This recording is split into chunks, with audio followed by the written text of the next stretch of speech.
Hi there, this is Harry. Welcome back to the Advanced English Lessons with Harry, where we try to help you to get a better understanding of the English language. So, what are we going to do with you today? Well, in this particular lesson, we're going to talk about vague language. Okay, vague is what means unclear language. And when we talk, it's always good to be very, very precise and very specific. And in that way, people will understand exactly what you mean. But there are times when we speak English that we can use vague language and it's quite acceptable. So I'm going to go through this type of language, what it is, what it means, and then how to use it. So don't feel that all of the time you have to be exactly precise. You don't have to be. And there are words and expressions that we use that are very definitely vague, but they're there for a purpose. Okay, so let's go through them. So first of all, we've got vague nouns. Thing, okay? So she's got something in her eye. You don't know what it is because you can't see it, but you know because she's rubbing her eye that she's got something in her eye. So it's quite okay to use vague language in that situation. You could say she's got a hair in her eye if you knew that it was a hair and therefore you're being absolutely precise. But if you don't, then you just say, there's something in her eye. Will you help her to take it out? So other vague nouns that we can use. Stuff. Stuff is a really good vague word. Will you go into your room and tidy all that stuff on the floor? Oh, every parent has used that when they try to get their children to tidy their room. Oh, we'll have to go up into the attic someday and get rid of all that stuff in the boxes. I mean, it's been there for years. In fact, there's so much stuff there, I don't even know half of it. Okay, so we need to go through it and see what we need to keep. And others, we might take it to a car boot sale or just throw it out. Yeah, so stuff, the stuff in the attic. And then bit. Okay, so we use bit when it's, again, something that's not quite well defined. Okay, so they're the vague nouns. So we can say thing, stuff, bit. Thing, stuff, bit. Next, we have quantifiers, and quantifiers is about how many, okay? So the type of quantifiers that we can use when we're talking about vague language would be something like 1 or 2, okay? How many people did you invite for the dinner tonight? 1 or 2. So you're not quite sure, or you don't want to be so sure. 1 or 2. How many hits did we get on the latest video? 1 or 2. Oh, that's not so many. Okay, so 1 or 2. So we're being a little bit vague. But you could equally say 3 or 4 or 5 or 6. Yeah. Okay. Or you could say a few. So if you don't want to be or you don't know the specific answer, we got a few. How many replies you get? You got a few. The ad you put up on eBay to sell all those books. How many responses you get? We got a few. Or a couple.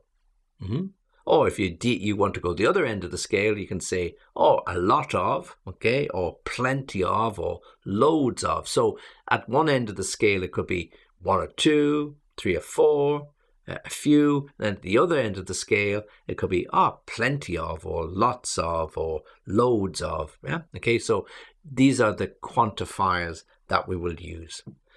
There's a bit of flour left in the bag, but I don't think there'll be enough to make the pizzas. So I think if you want pizzas this weekend, somebody's going to have to take a trip to the supermarket. There's a bit of flour. So you're not quantifying how much. You're not saying there are 100 grams or there's 250 grams, whatever it might be. You're not saying that. So just there's a bit of flour, but usually it means a bit, but not enough to do what you want to do. So quantifiers. Then we can have vague numbers, okay? So we use expressions like around. So for example, what ages do you think he is? He's around 50. So you're trying to guess the age of the new boss and nobody's quite sure because he came from the outside and he hasn't worked in this business before. So I think he's around 50. So, or around about 50. We're trying to guess or to get the approximate age. Or more or less, yeah, he's more or less 50 or thereabouts. Again, vague language. There or thereabouts, more or less. Again, you're not quite certain, but you would like to try and pinpoint it, but it's not so easy. 50 or so, okay? So how many people are going to the party? how many people will be invited to the wedding? 50 or so. So it could be 51 or it could be 52. Okay, so anything that's in or around 50 will be 50 or so. Now, if we're trying to guess somebody's age, we often add to the end of the word ish, ish, ish. So how old do you think he is? I'd say 40-ish. How old do you think she is? I would say 30-ish, something around that. So when we're not sure, we can use ish. And we don't always and only have to use it when we're talking about numbers. We can say, what color is that dress? It's strange. It's reddish, I think. Yeah, reddish.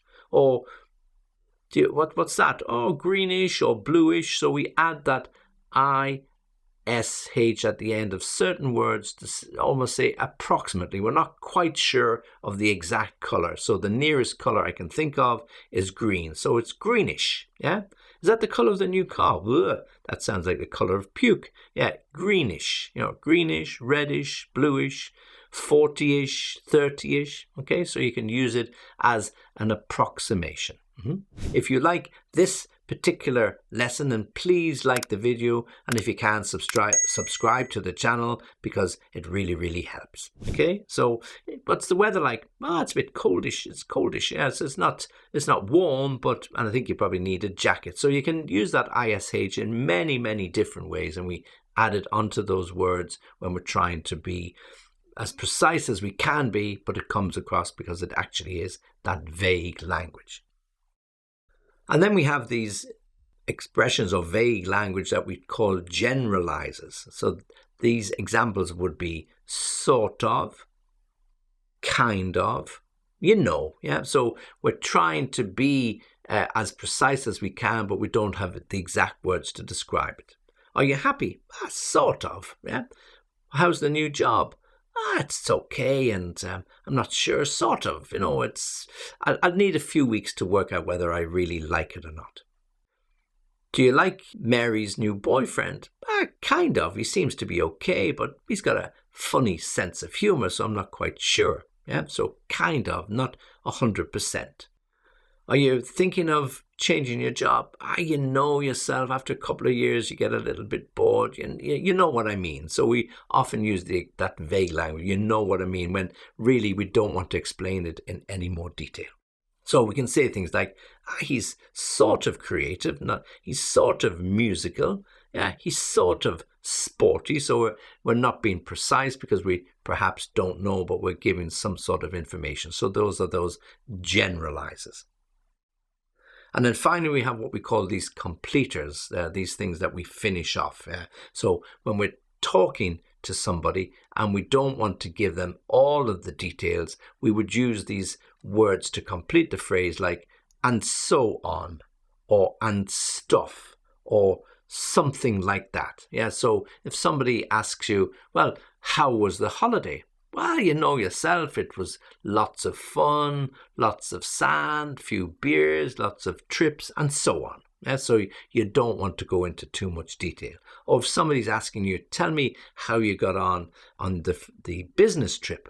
Well, you know yourself, you've been on them, you know what happens, there's dinners, there's presentations and so on and stuff like that. So it's just the usual, nothing out of the ordinary at all. So, I mean, everything that happened in previous trips happened on this one. There's not much interest, there's nothing really to tell you about.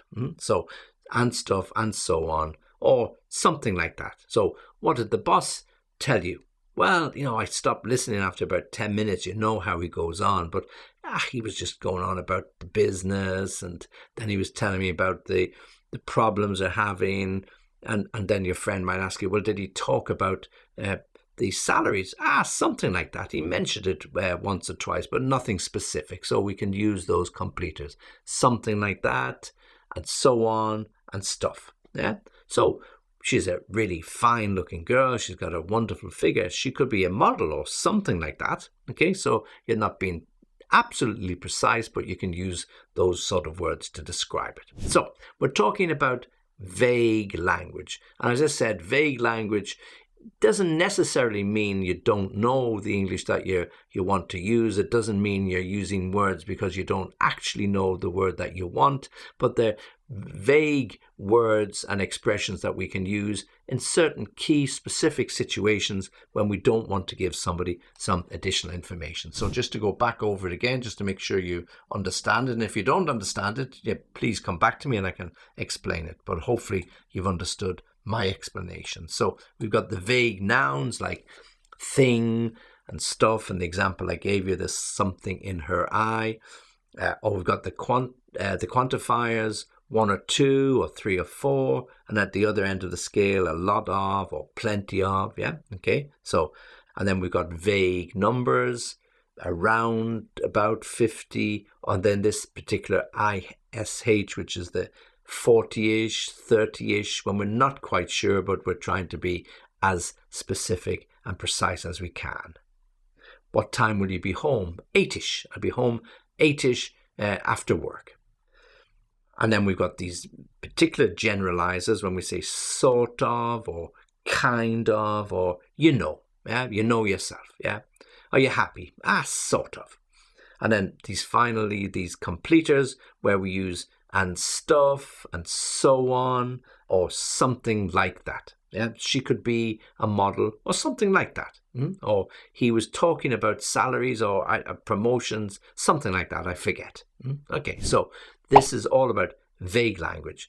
You know the drill. Try to practice it. Try to understand it. Try to use it. If you don't understand it, come back to me. I'll give you some further explanations or point you in the right direction. So as always, thanks for listening. Thanks for watching, and join me again soon.